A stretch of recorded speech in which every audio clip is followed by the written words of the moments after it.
On August 7, 1992, an event took place in the quiet community of Eads, Tennessee, that would forever change the lives of its residents. Crime was almost unheard of in this place. People knew each other, doors were rarely locked, and news of trouble spread quickly. That day, a woman named Doe Roberts disappeared without a trace. She was known as a kind and caring person who was always ready to help others. Together with her husband, Alan Roberts, they owned a successful business in Memphis, but later sold everything to live a peaceful life on 60 acres of land in the countryside. On the morning of August 7th, Alan left for a meeting with a potential buyer interested in purchasing property. When he returned home in the evening, he immediately noticed something strange. The garage door was open.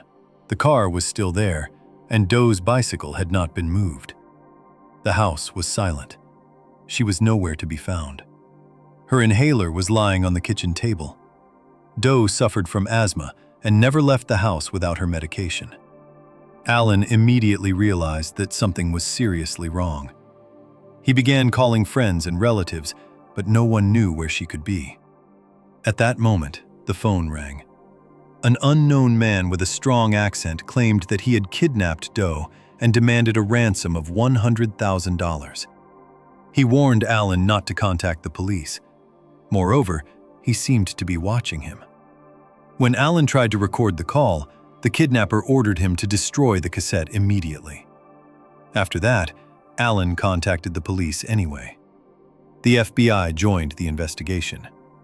Agents were unable to find any signs of forced entry or struggle. It looked as if the woman had simply vanished.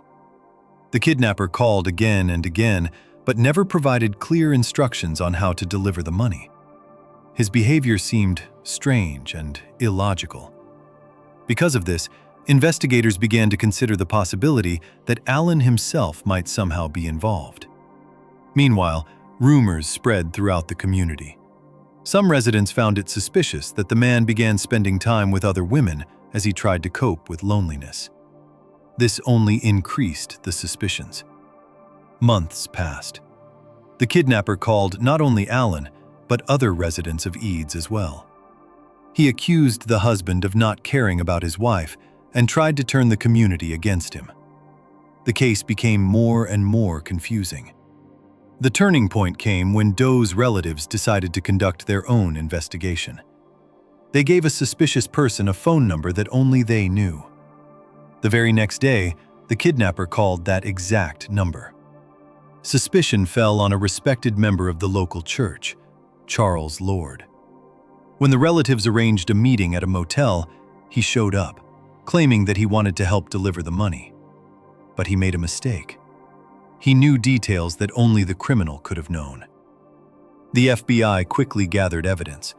It turned out that Lord had serious financial problems and had been hiding financial fraud involving church funds. Doe had been handling bookkeeping and could have exposed his crimes. Under the weight of the evidence, Charles Lord confessed. He admitted that he had planned the crime in advance. Posing as a potential property buyer, he lured Alan out of the house and then deceived Doe by telling her that her husband had supposedly been in an accident. He took the woman to his home, where he committed the crime, and later hid her body on his property.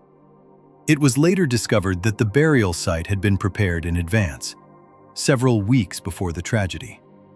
In 1993, Charles Lord was found guilty of murder and sentenced to life in prison.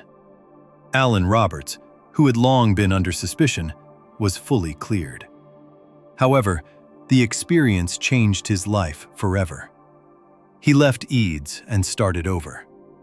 This case became a reminder that danger can exist even where it is least expected. Sometimes the criminal is closer than we think. If you are interested in real stories that make you think, support the video with a like and subscribe to the channel. There are many more mysterious and shocking cases ahead.